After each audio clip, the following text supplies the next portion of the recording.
Let me ask you something, and I want you to be honest with yourself as you answer it. When you climb into bed at night, do you actually fall asleep within a few minutes? Or do you lie there staring at the ceiling, your mind racing, your body restless, watching the clock tick past midnight while you wonder why on earth sleep won't come? And then in the morning, do you wake up feeling rested? Or do you wake up feeling like you barely slept at all, with stiff joints, a foggy head, and a tiredness that no amount of coffee seems to fix? If any of that sounds familiar, I need you to hear me very clearly today. Because the problem is almost certainly not your age, and it is almost certainly not just how it is when you get older. The real problem is what you're doing in the last hour before you go to bed. My name is Dr. Victor Hayes, and after years of studying how the aging body truly works, how it rests, how it repairs, how it heals itself in the dark hours of the night, I can tell you that the single most powerful thing you can do for your health after the age of 60 is not some expensive pill, and it is not some complicated diet. It is your nighttime routine, the simple things you do or fail to do in the quiet moments before sleep. Because here is what most people never realize. Your body does almost all of its real repair work while you sleep. That's when your brain clears out waste. That's when your muscles rebuild. That's when your blood pressure is supposed to drop and rest. That's when your cells do the quiet, invisible work of keeping you alive and keeping you young. And when your nighttime habits are wrong, even slightly wrong, you rob your body of that repair night after night, until it adds up to something serious. So today, I'm going to walk you through 7 things you should be doing every single night after the age of 60. 7 simple habits that cost you almost nothing, that take just a few minutes, but that can change the way you sleep, the way you wake up, and over time, the way your whole body ages. And I'm saving the most important one for last. Number 1. Because in all my years, it's the habit that almost everyone over 60 gets completely wrong, and it might be the very reason you've been waking up tired, no matter how early you go to bed. So make sure you stay with me all the way to the end, because once you hear it, you won't be able to unhear it. But before we get to number 1, let's start at the beginning. Now, I want to be clear about something right up front, because I always am with you. I'm not here to replace your own doctor. Everything I share is general guidance, and if you take medications or you're living with a health condition, please talk to your physician before changing anything. With that said, let's begin. Here is the first thing you should do every night after 60. The 7th habit, and one of the most overlooked, is this. Stop eating at least 3 hours before you go to sleep. I know, I can already hear some of you. But Dr. Hayes, I love a little snack in the evening. A bit of toast, a biscuit, a slice of cake with my tea before bed. It comforts me, and believe me, I understand. After a long day, that late night bite feels like a reward. It feels harmless. But let me explain what's actually happening inside your body when you eat right before lying down, because once you understand it, you may never look at that midnight snack the same way again. When you eat, your stomach and your digestive system have to go to work. They produce acid, they churn, they break down the food. This is hard work for your body, and it generates heat and activity. Now, your body is designed to do this work while you are upright and awake, but the moment you lie down flat with a full stomach, gravity is no longer on your side. That stomach acid, the acid that's supposed to stay down in your stomach, can creep back up into your throat. This is what causes that burning sensation, that sour taste, the cough that wakes you in the night. We call it acid reflux. And as we get older, the little valve at the top of the stomach that's supposed to keep that acid down gets weaker. So the problem only grows with age, but it goes deeper than discomfort. When your body is busy digesting a heavy meal, it cannot fully relax into deep sleep. Your heart rate stays elevated, your core temperature stays high, and your body actually needs to cool down to fall into the deepest, most restorative stages of sleep. So you might fall asleep, but it's a shallow, restless sleep, the kind where you wake up at 3 in the morning for no reason at all. And then there's your blood sugar. This is especially important for those of us over 60. When you eat late, especially sugary or starchy foods, your blood sugar spikes right as your body is winding down. Instead of resting, your system has to deal with that surge. Over time, eating late at night has been linked to poorer blood sugar control, and that is the last thing any of us wants as we age. So what should you do instead? It's simple. Try to finish your last real meal about 3 hours before you plan to sleep. If you eat dinner at 6, you're in bed by 9. Perfect. If you genuinely feel hungry later, and some of you will, don't reach for the cake or the crackers. Instead, have something light and gentle. A small handful of nuts, a few slices of cucumber, a little plain yogurt, something that won't send your blood sugar soaring or sit heavy in your stomach. And here's a tip that has helped so many people I've spoken with. Make yourself a cup of warm, caffeine-free herbal tea in the evening instead of eating. Chamomile is wonderful, so is peppermint. Often what we think is hunger at night is really just a habit or thirst or the need to wind down. A warm cup of tea soothes that craving and signals to your body that the day is over. I had a gentleman tell me once that he'd struggled with restless nights for years. He was convinced it was his age. He was 68 at the time. The only change he made was moving his dinner earlier and stopping the late-night snacking. Within 2 weeks, he told me it was like he'd found a new body. He was sleeping through the night for the first time in a decade. That's the power of habit number 7. So small, so easy to dismiss, but so powerful. And listen, if this is already making sense to you, if you're realizing that some of these little habits have been quietly working against you, then do me one small favor. Take a moment right now and tap that subscribe button below. This channel is here for one reason, to help you live a longer, healthier, more comfortable life after 60. And when you subscribe, you'll never miss the simple, doctor-explained tips that can make all the difference. It's free, it costs you nothing, and it tells me you want more videos like this one. Go ahead and do it now. Oh wait. Wonderful. Now let's move on to number 6. The sixth thing you should do every night is something almost everyone gets backwards. It's about water, and more importantly about when you drink it. Now, you've heard 1,000 times that you should drink plenty of water, and it's true. As we age, our sense of thirst actually fades. By the time you feel thirsty, you may already be mildly dehydrated. And dehydration in older adults is no small thing. It can cause confusion, dizziness, headaches, constipation, even falls. So yes, staying hydrated is absolutely vital. But here's where so many people go wrong. They realize at the end of the day that they haven't drunk enough water, so they gulp down 2 big glasses right before bed to make up for it. And then they wonder why they're up 3 or 4 times in the night to use the bathroom. Let me tell you why this matters so much. Every time you get up in the night, you interrupt your sleep cycle. And it's not just the few minutes you spend awake. It can take your body 20, 30, even 40 minutes to return to deep sleep after you've gotten up, turned on a light, and walked to the bathroom. So if you're up 3 times a night, you might be losing 2 full hours of quality sleep without even realizing it. And for those of us over 60, getting up in the dark also carries a real risk. The number 1 cause of serious injury in older adults is a fall, and many of those falls happen at night on the way to the bathroom, half asleep in the dark. So this isn't only about sleep quality, it's about your safety. So here's the right way to handle your hydration. Drink most of your water during the daytime and the early evening. Spread it out. A glass when you wake up, a glass with each meal, sips throughout the afternoon. Aim to be well hydrated by dinner time. Then, in the last 2 hours before bed, ease off. You don't have to stop completely. A few small sips are fine, and if your mouth gets dry, that's normal.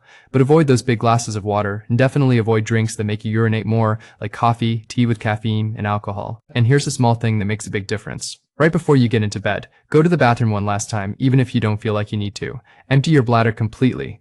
This simple habit can be the difference between sleeping through the night and being woken at 2 in the morning. Now, I do want to add something important. If you're getting up to urinate many times every single night, and you're sure it's not about how much you're drinking, please mention it to your doctor. In older adults, frequent nighttime urination can sometimes be a sign of something that needs attention, from the prostate in men, to certain medications, to other conditions. It's worth a conversation. Don't just live with it and assume it's normal aging.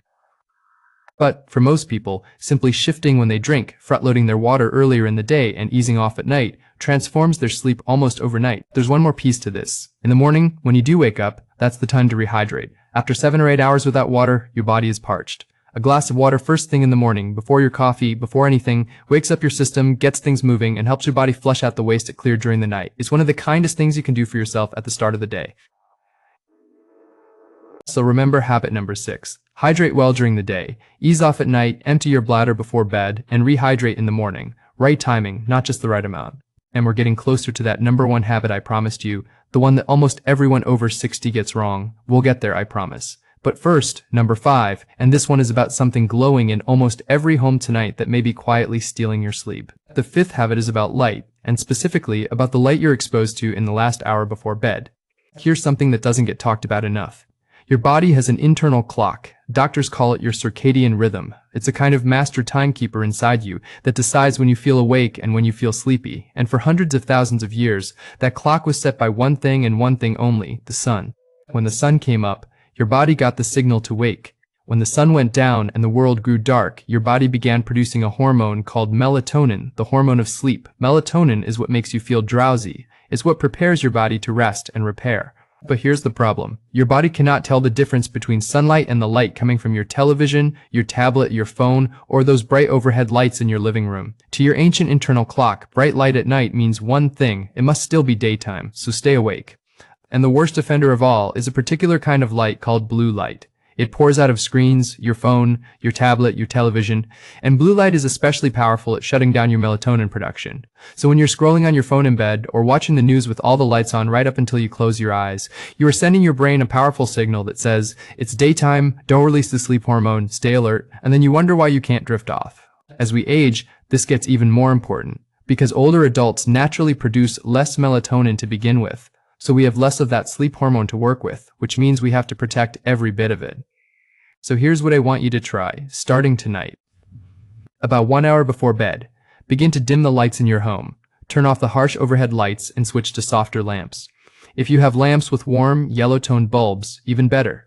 That warm glow mimics the sunset and tells your body that night is coming.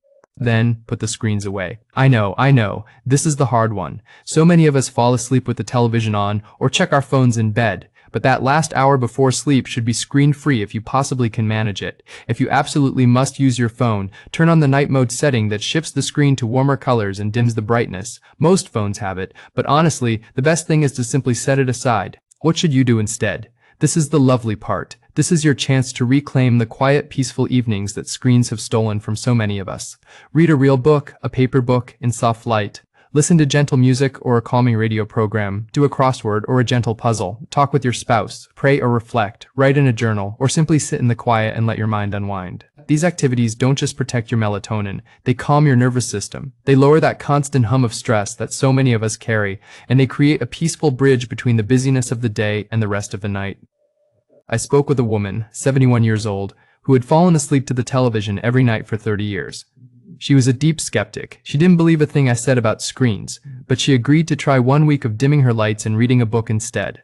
She called the change embarrassing because it worked so well and so quickly that she felt foolish for not trying it decades earlier. She was falling asleep in 15 minutes instead of an hour and a half. So habit number 5, in the last hour before bed, dim your lights, warm your environment, and put down the screens. Let the natural darkness do what it was always meant to do, bring you peaceful, deep, restorative sleep. Now, let's talk about number 4, and this one is about your body, and a few simple movements that can change how you feel when you wake up. The 4th thing you should do every night is gentle movement. Now, before anyone clicks away thinking I'm about to ask you to do push-ups before bed, relax. That's the opposite of what I want. This is about slow, gentle, soothing movement that relieves the tension your body has held all day and prepares it for rest. Here's why this matters so much as we age. During the day, especially if you spend a lot of time sitting, and most of us do, your muscles tighten and shorten, your hips get stiff from sitting, your shoulders hunch forward, your lower back compresses, your circulation slows, and by evening, your body is holding all of that tension like a clenched fist. If you go to bed in that tightened state, 2 things happen.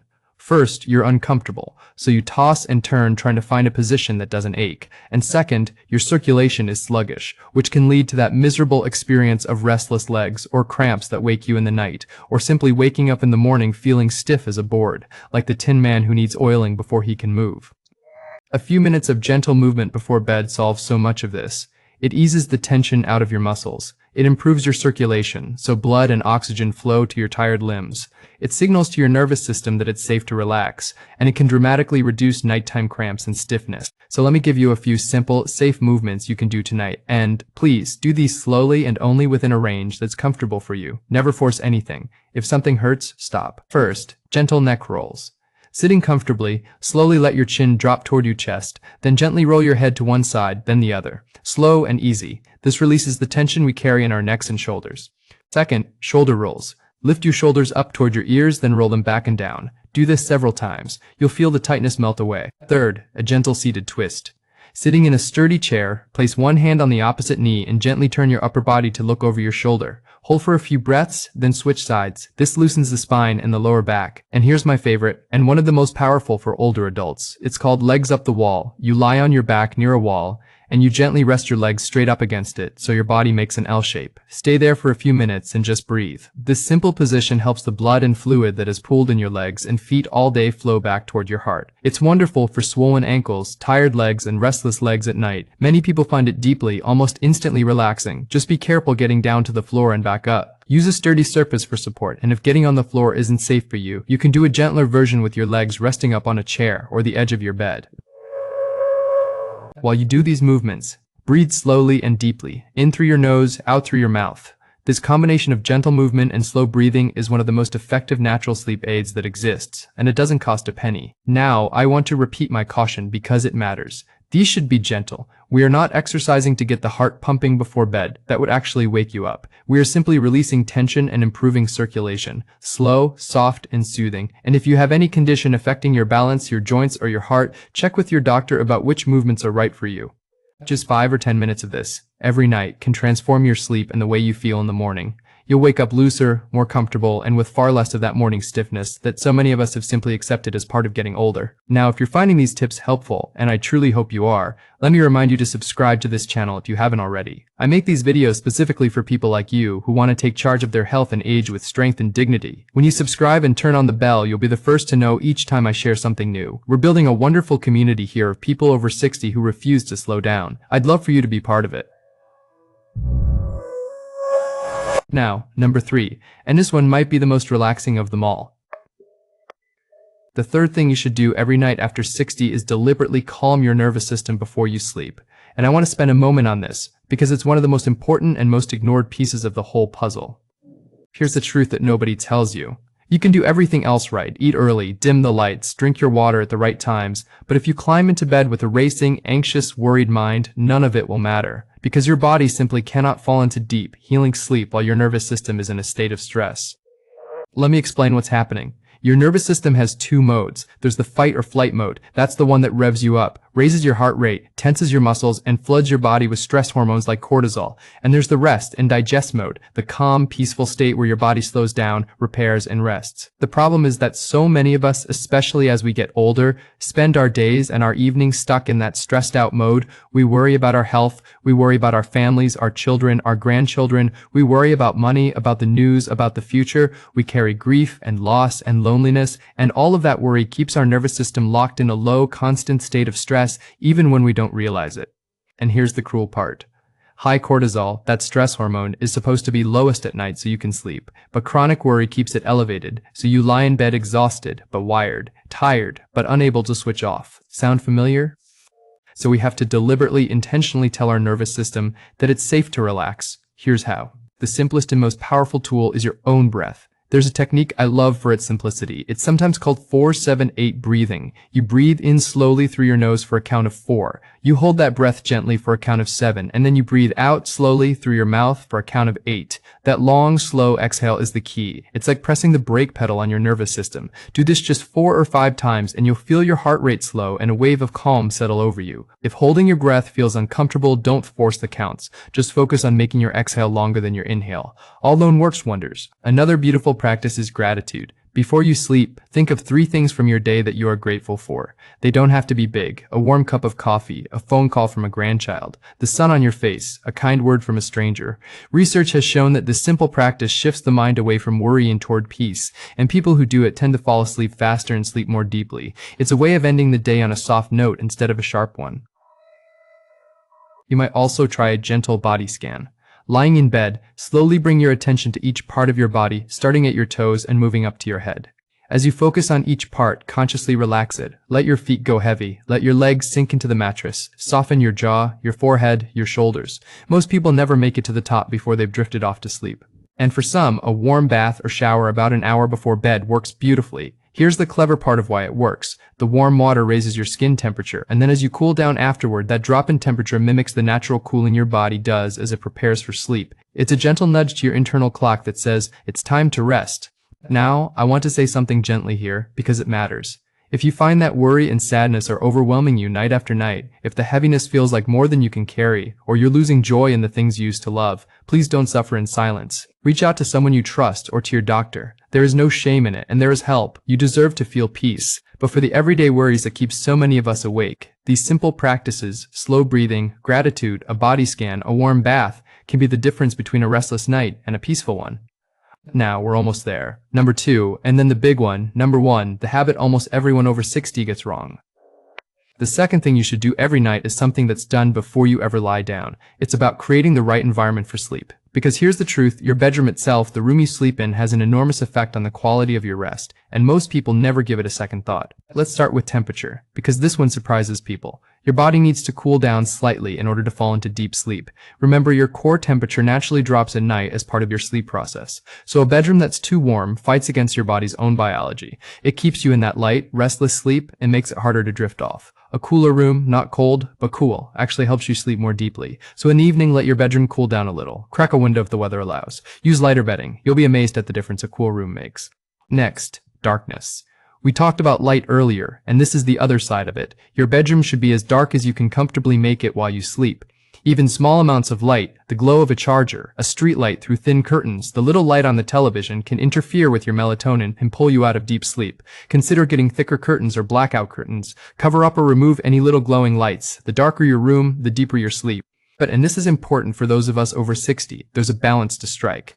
While you want darkness for sleep, you also want safety if you get up in the night. So here's my advice. Keep your sleeping area dark, but place a small, soft nightlight along the path to the bathroom, ideally a warm, dim, motion-activated one near the floor. This way, if you do need to get up, you can see well enough to avoid a fall, but the light isn't so bright that it wakes you fully or shuts down your sleep hormones. Safety and darkness working together. Then there's noise. A quiet room is best, but for many people, complete silence isn't realistic. There's traffic or neighbors or a partner who snores. If that's you, consider a gentle, steady sound to mask the disruptions. Some people use a fan. Some use what's called white noise or soft nature sounds, rain or ocean waves. A steady, soothing background sound can cover up the sudden noises that would otherwise jolt you awake. Now let's talk about your bed itself, because this is one people endure far too long. If your mattress is old, sagging, and uncomfortable, if you wake up with aches and pains that ease once you're up and moving, your mattress may be the culprit. As we age, our bodies need good support. A mattress that's worn out can cause back pain, hip pain, and poor sleep. The same goes for your pillow. The right pillow keeps your neck in a neutral, comfortable position. Too high or too flat, and you'll wake with neck and shoulder pain. These are not luxuries. At our age, a good mattress and a good pillow are an investment in your health, your comfort, and your sleep. You spend a third of your life in that bed. Make it a good one. And one more thing. Try to keep your bedroom a place for sleep and rest only. When you fill the bedroom with the television, with work, with clutter, with the day's busyness, your brain stops associating that room with sleep. But when your bedroom is calm, quiet, dark, cool, and uncluttered, your brain learns, this is where I rest. And simply walking into that peaceful room begins to make you sleepy. So habit number 2, cool, dark, quiet, comfortable, and reserved for rest. Set the stage and your body will know what to do. And now, here it is. The one I promised you at the very beginning. Number 1, the habit that almost everyone over 60 gets completely wrong. The habit that may be the single biggest reason you've been waking up tired, no matter how many hours you spend in bed. Stay right here because this is the one that ties everything together. The number 1 thing you should do every night after 60, the most important habit of all, is this. Go to bed and wake up at the same time every single day. I know. I can already feel the disappointment from some of you. That's it, Dr. Hayes? That's the big one? I was expecting something dramatic. But please, stay with me, because I promise you, this simple habit is the foundation that everything else rests upon, and it is the one that almost everyone over 60 gets wrong, usually without even realizing it. Let me explain why it matters so deeply, and why getting it wrong quietly sabotages your health. Remember that internal clock we talked about, your circadian rhythm? That master timekeeper that controls when you feel sleepy and when you feel awake? Well, that clock thrives on one thing above all else, consistency. It wants to know exactly when to release the sleep hormones at night and exactly when to wake you up in the morning. When you keep a regular schedule, that clock runs like a finely tuned watch. Your body starts getting sleepy at the right time naturally. You wake up at the right time naturally, often even before the alarm, feeling rested. Everything works in harmony. But here's what happens to so many people, especially after they retire. The structure of life falls away. There's no job to wake up for. The days blur together. So one night you stay up late watching television and you sleep in the next morning. Then you feel tired in the afternoon, so you take a long nap. Then you're not tired at your usual bedtime, so you stay up late again. And then maybe you sleep poorly, so you stay in bed late trying to catch up. And without ever deciding to, you've thrown your internal clock into complete chaos. I see this constantly. A person tells me, I'm in bed for 9 hours, but I wake up exhausted. And when we look closely, their sleep schedule is all over the place. Bed at 10 one night, 1 in the morning the next, sleeping in some days, up at dawn on others. Their body's clock has no idea when it's supposed to do anything. It's like trying to catch a train when the schedule changes randomly every day. You're always either too early or too late, never in sync. The fix is beautifully simple, even if it takes a little discipline. Choose a bedtime and a wake-up time and stick to them every day. Yes, even on weekends. Yes, even on days when you have nowhere to be. Pick times that feel natural for you. Maybe that's 10 at night and 6 in the morning. Maybe it's 11 and 7. The exact times matter far less than the consistency. What matters is that they're the same, day after day, so your body's clock can settle into a steady rhythm. Now, 2 specific pieces of advice that make this work. First, be very careful with naps. I know an afternoon nap is one of life's great pleasures, and you don't have to give it up entirely, but keep it short, 20 or 30 minutes at most, and take it earlier in the afternoon, not late in the day. A long or late nap will steal your sleepiness at night and throw the whole rhythm off. A short early nap can refresh you without sabotaging your night. Second, and this is a wonderful secret weapon, get bright natural light in the morning. As soon as you can after waking, get outside, or at least sit by a bright window. That morning light is the most powerful signal there is for setting your internal clock. It tells your body with absolute clarity the day has begun. And here's the remarkable part, getting bright light in the morning actually helps your body release its sleep hormone at the right time that same night. So a morning walk in the sunlight isn't just good for your mood and your bones and your heart, it's also one of the best things you can do for your mood and your bones and your heart. It's also one of the best things you can do for your sleep that very night. Morning light and a consistent schedule work together like a key in a lock. So there it is. Number 1. Go to bed and wake up at the same time every day. Protect your schedule, be wise with naps, and chase the morning light. It's not flashy, it's not exciting, but it is without question the most powerful sleep habit there is, and the one that ties together every other thing we've talked about today. So let's bring it all together, because I want these 7 habits to truly stick with you. Number 7, stop eating 3 hours before bed, so your body can rest instead of digest. Number 6, get your hydration timing right, drinking earlier in the day and easing off at night. Number 5, dim the lights and put down the screens and let the darkness bring your sleep hormones to life. Number 4, do gentle evening movement to release the tension and ease your circulation. Number 3, calm your nervous system with slow breathing, gratitude, and gentle relaxation. Number 2, create a cool, dark, quiet, comfortable bedroom built for rest. And number 1, the most important of all, keep a consistent sleep schedule every single day and chase that morning light. Now, here's what I want you to do, and I'm asking you sincerely, don't try to change all 7 of these tonight. That's how people get overwhelmed and give up. Instead, pick just one, the one that spoke to you the most as you listened. Maybe it's putting down the screens, maybe it's the consistent bedtime, whichever one it is, start there. Do it for 1 week. And I promise you, when you feel the difference, and you will, you'll be motivated to add the next one. Small steps, done consistently, change everything. That's true of sleep, and it's true of health, and it's true of health, and it's true of health. Because here's what I want you to understand, more than anything I've said today. Getting older does not mean accepting poor sleep, constant fatigue, stiffness, and feeling worn down. So many of the things we blame on age are not really age at all. They're habits, and habits can be changed. You have far more power over how you feel, how you age, and how you live than anyone ever told you. And it often starts with something as simple as how you spend the last hour before bed. Now, if this video helped you today, if you learned even one thing that you're going to try tonight, then please do these 3 small things for me before you go. First, give this video a thumbs up. It's a tiny gesture, but it helps this video reach other people over 60 who need to hear this message just as much as you did. Second, leave me a comment below and tell me which of these 7 habits you're going to start with tonight. I read your comments and I love hearing from you. It's the best part of what I do. And third, the most important one, if you haven't already, subscribe to this channel and tap that little bell icon next to the subscribe button. When you do, you'll never miss one of these videos, and you'll be joining a wonderful growing community of people who are taking charge of their health and refusing to slow down after 60. This channel exists for you, and and before you go, because you made it all the way to the end, I have something for you. If you found these nighttime habits helpful, then there's a video I made about the very first things you should do every morning after 60, the morning habits that work hand in hand with everything we talked about today. It's right there on the screen, and I think you're going to love it. Go ahead and watch that one next. Until then, take good care of yourself. Sleep well tonight, and remember, your best years are not behind you. They're ahead. This is Dr. Victor Hayes, and I'll see you in the next one.